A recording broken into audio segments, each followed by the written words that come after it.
Om Shanti. Good morning. 29 अगस्त 2024 की मुरली। आज मुरली का सार है, मीठी बच्ची तुम यहाँ पढ़ाई पढ़ने के लिए आए हो। तुम्हें आँख बंद करने की दरकार नहीं। पढ़ाई आँख खोलकर पढ़ी जाती है। तुम यहाँ पढ़ाई पढ़ने के लिए आए हो। तुम्हें आँख बंद करने की दरकार नहीं। पढ़ाई आँख खोलकर पढ़ी जाती है। प्रश्न है, भक्ति मार्ग में कौन सी आदत भक्तों में होती है जो अब तुम बच्चों में नहीं होनी चाहिए? भक्ति मार्ग में कौन सी आदत भक्तों में होती है जो अब तुम बच्चों में नहीं होनी चाहिए? उत्तर, भक्ति में किसी भी देवता की मूर्ति के आगे जाकर कुछ ना कुछ मांगते रहते हैं। उन्हों में मांगने की ही आदत पड़ जाती है। लक्ष्मी के आगे जाएंगे तो धन मांगेंगे, लेकिन मिलता कुछ नहीं। अब तुम बच्चों में यह आदत नहीं। तुम तो बाप के वर्षे के अधिकारी हो। तुम सच्चे विचित्र बाप को देखते रहो। इसमें ही तुम्हारी सच्ची कमाई है। ओम शांति। रूहानी बाप बैठ रूहानी बच्चों को समझाते हैं। यह पाठशाला है, परंतु यहाँ कोई चित्र अर्थात देहधारी को नहीं देखना है। यहाँ देखते भी बुद्धि उस तरफ जानी चाहिए जिसको कोई चित्र नहीं है।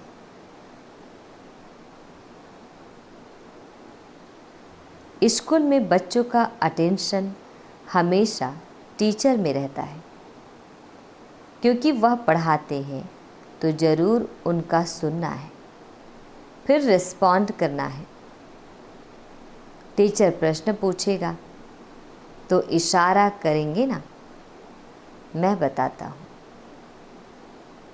यहाँ यह है विचित्र स्कूल, क्योंकि विचित्र पढ़ाई है जिसका कोई चित्र नहीं है। तो पढ़ाई में आंखें खोलकर बैठना चाहिए ना। स्कूल में टीचर के सामने कभी आंखें बंद करके बैठते हैं क्या? भक्ति मार्ग में हीरे हुए हैं, आंखें बंद कर माला जपना आदि। साधु लोग भी आंखें बंद करके बैठते हैं। वह तो स्त्री को देखते भी नहीं है कि कहाँ मन चलायमान ना हो जाए। परंतु आजकल जमाना है तमो प्रधान। बाप तुम बच्चों को समझाते, यहाँ तुम भल देखते हो शरीर को, परंतु बुद्धि उस विचित्र को याद करने में रहती है। ऐसा कोई साधु संत नहीं होगा जो शरीर को देखते याद उस विचित्र को करे। तुम जानते हो, इस रथ में ब्रह्मा बाबा के तन में वह बाबा माना शिव बाबा हमको पढ़ाते हैं। वह बोलते हैं, करती तो सब कुछ आत्मा ही है, शरीर तो कुछ भी नहीं करता। आत्मा सुनती है। रूहानी ज्ञान व जिस्मानी ज्ञान सुनती सुनाती आत्मा ही है। आत्मा जिस्मानी टीचर बनती है। शरीर द्वारा जिस्मानी पढ़ाई पढ़ते हैं, वह भी आत्मा ही पढ़ती है। संस्कार अच्छे व बुरे आत्मा ही धारण करती है। शरीर तो राख हो जाता है। यह भी कोई मनुष्य नहीं जानते। उन्हों को देह अभिमान रहता है, मैं फलाना हूँ, मैं प्राइम मिनिस्टर हूँ। ऐसे नहीं कहेंगे कि हम आत्मा ने यह प्राइम मिनिस्टर का शरीर लिया है। यह भी तुम समझते हो, सब कुछ आत्मा ही करती है। आत्मा अविनाशी है, शरीर सिर्फ यहाँ पार्ट बजाने के लिए मिला है। इसमें अगर आत्मा ना होती तो शरीर कुछ कर ना सके। आत्मा शरीर से निकल जाती तो जैसे एक लोथ पड़ा रहता है। आत्मा को इन आँखों से देख नहीं सकती, वह तो सूक्ष्म है ना। तो बाप कहते हैं बुद्धि से बाप को याद करो, तुमको भी बुद्धि में है। हमको शिव बाबा पढ़ाते हैं इन द्वारा, या भी सूक्ष्म समझने की बातें। कई तो अच्छी रीति समझते हैं, कई तो जरा भी नहीं समझते हैं। है भी सिर्फ यह बात, अल्फ माना भगवान बाबा। सिर्फ भगवान व ईश्वर कहने से वह बाप का संबंध नहीं रहता है। इस समय सब पत्थर बुद्धि है, क्योंकि रचयिता बाप और रचना के आदि मध्य अंत को नहीं जानते। यह वर्ल्ड की हिस्ट्री ज्योग्राफी रिपीट होती रहती है। अभी संगम युग है, यह किसको पता नहीं है। तुम समझते हो, आगे हम भी नहीं जानते थे। बाबा अभी तुम्हें यहाँ ज्ञान से श्रृंगारते हैं, फिर यहाँ से बाहर जाते हो तो माया धूल में लथेड़ ज्ञान श्रृंगार बिगाड़ देती है। बाप श्रृंगार तो करते हैं, परंतु अपना पुरुषार्थ भी करना चाहिए। कई बच्चे मुख से ऐसा बोलते हैं जैसे जंगली श्रृंगार जैसे कि हुआ ही नहीं है। सब भूल जाते हैं। लास्ट नंबर में जो स्टूडेंट बैठे रहते हैं उनकी पढ़ाई में इतनी दिल नहीं लगती है। हाँ, फैक्ट्री आदि में सर्विस कर साहूकार बन जाते हैं। पढ़ा हुआ कुछ नहीं, यह तो बहुत तुच्छ पढ़ाई है। पढ़ाई बिगड़ तो भविष्य पद मिल नहीं सकता है। यहाँ तुमको फैक्ट्री आदि में बैठकर कोई काम नहीं करना है जिससे धनवान बनना है। यह तो सब कुछ खलास होना है। साथ में चलेगी सिर्फ अविनाशी कमाई। तुमको मालूम है मनुष्य मरते हैं तो खाली हाथ जाते हैं, साथ में कुछ भी ले नहीं जाएंगे। तुम्हारे हाथ भरतू जाएंगे। इसको कहा जाता है सच्ची कमाई। यह सच्ची कमाई तुम्हारी होती है 21 जन्मों के लिए। बेहद का बाप ही सच्ची कमाई कराते हैं। तुम बच्चे देखते हो इस चित्र को, परंतु याद करते हो विचित्र बाप को, क्योंकि तुम भी आत्मा हो तो आत्मा अपने बाप को ही देखती है, उनसे पढ़ती है। आत्मा को और परमात्मा को तुम देखते नहीं हो, परंतु बुद्धि से जानते हो। हम आत्मा अविनाशी है, यह शरीर विनाशी है। यह बाप भी भर सामने तुम बच्चों को देखते हैं, परंतु बुद्धि में है कि आत्माओं को समझाते हैं। अभी बाप तुम बच्चों को जो सिखलाते हैं वह सच ही सच है, इसमें झूठ की रत्ती नहीं। तुम सच खंड के मालिक बनते हो। यह है झूठ खंड। झूठ खंड है कलयुग, सच खंड है सतयुग।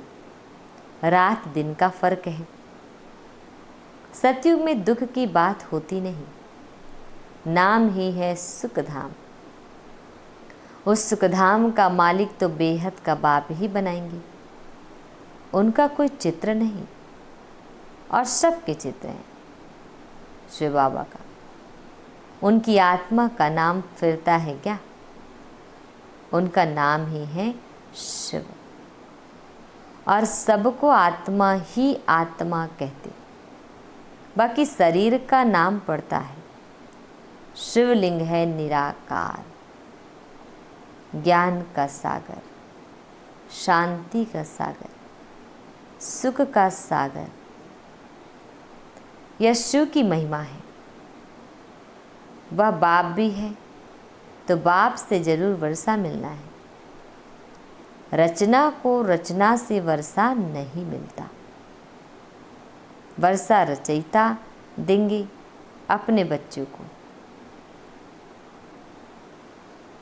अपने बच्चे होते भाई के बच्चों को वर्षा देंगे क्या?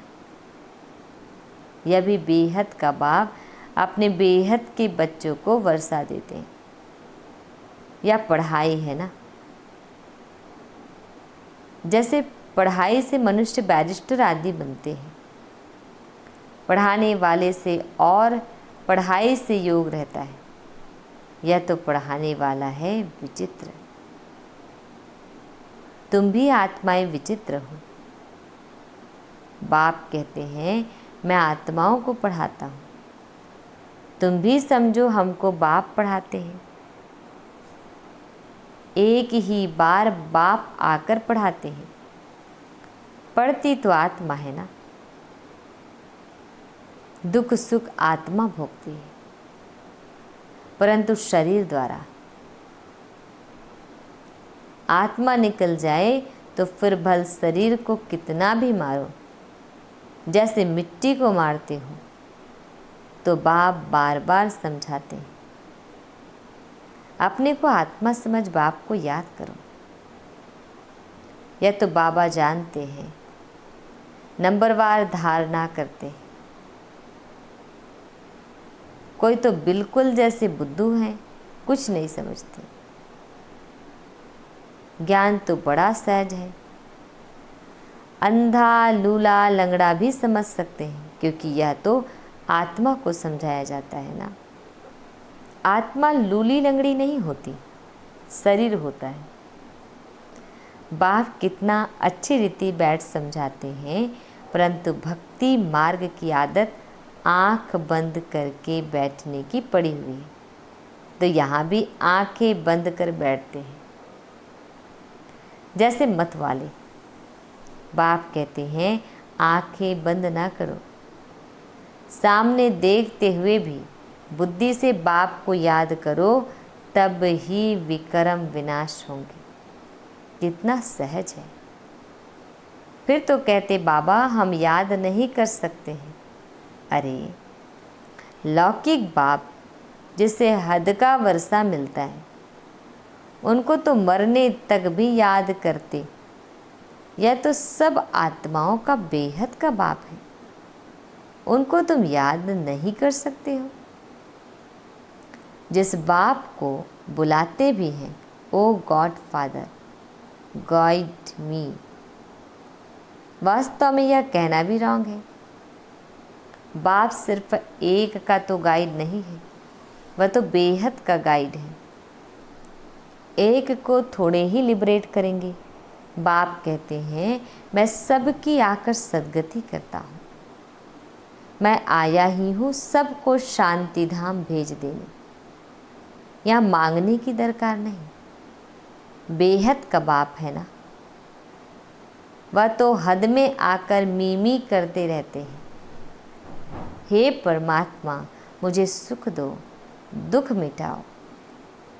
हम पापी नीच हैं, आप रहम करो।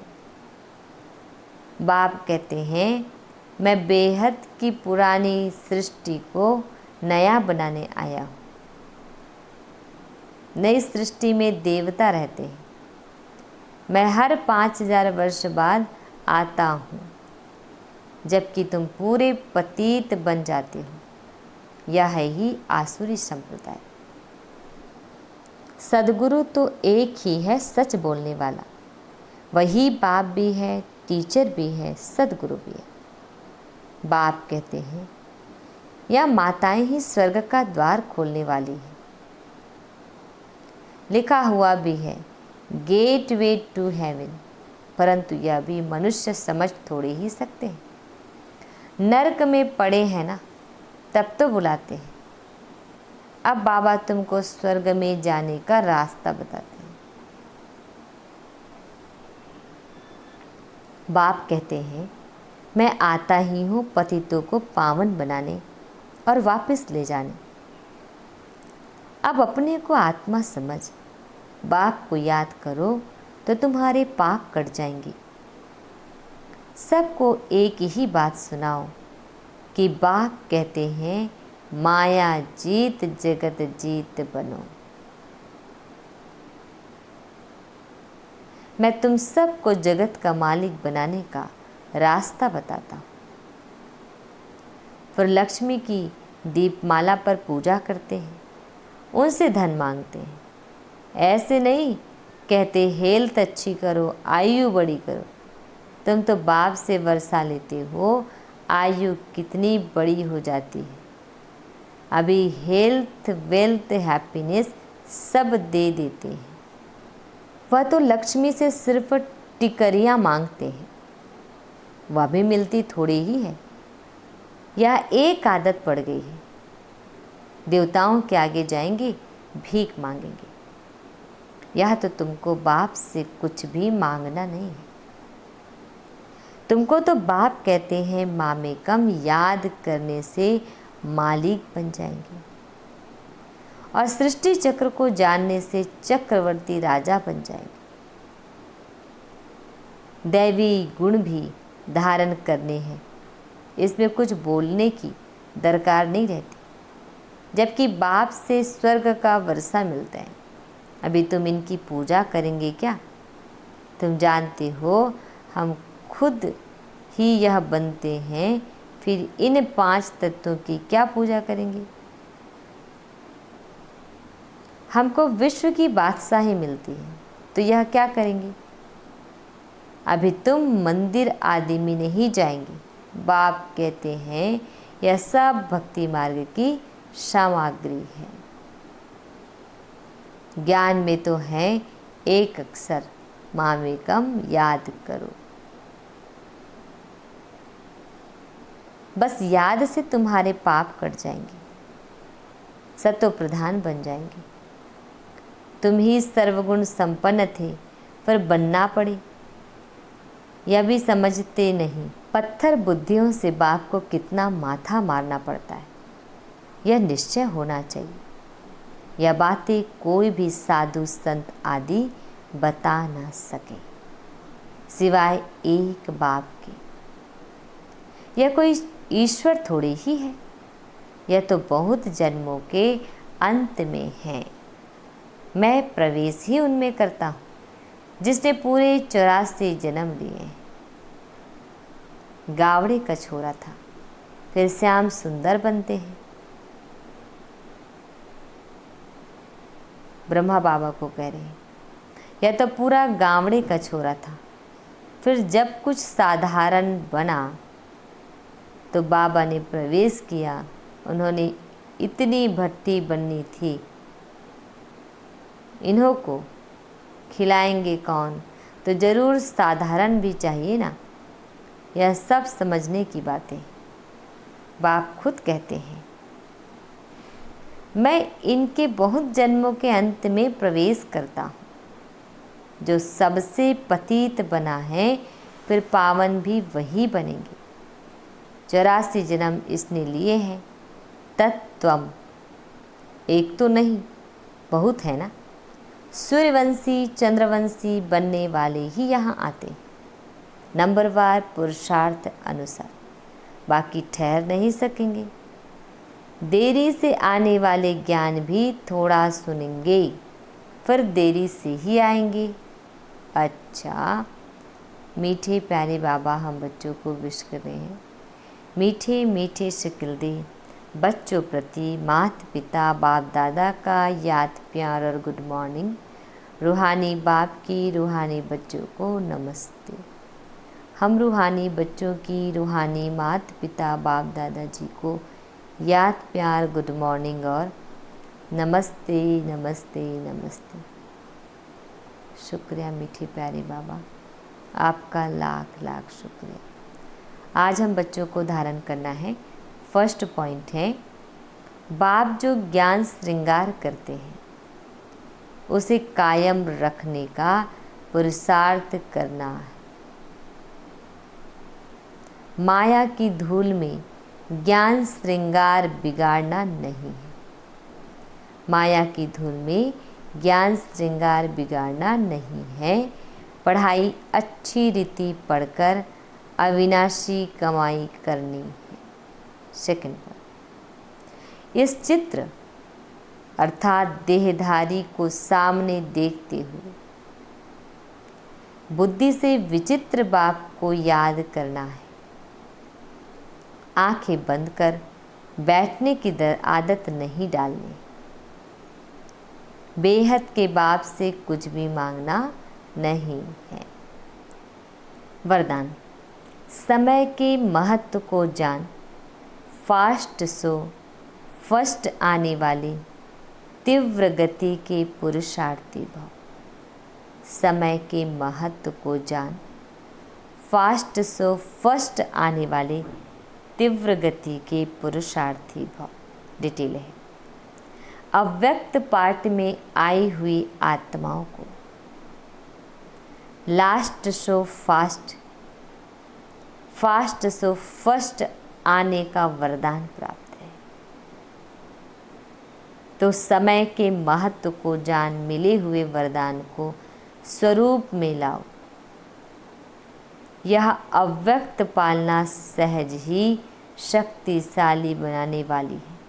इसलिए जितना आगे बढ़ना चाहो बढ़ सकते हो। बाप दादा और निमित्त आत्माओं की सर्व के प्रति सदा आगे उड़ने की दुआएं होने के कारण तीव्र गति के पुरुषार्थ का भाग्य सहज मिला हुआ है। स्लोगन, निराकार सो साकार के महामंत्र की स्मृति से निरंतर योगी भव। निराकार सो साकार के महामंत्र की स्मृति से निरंतर योगी बनो। ओम शांति।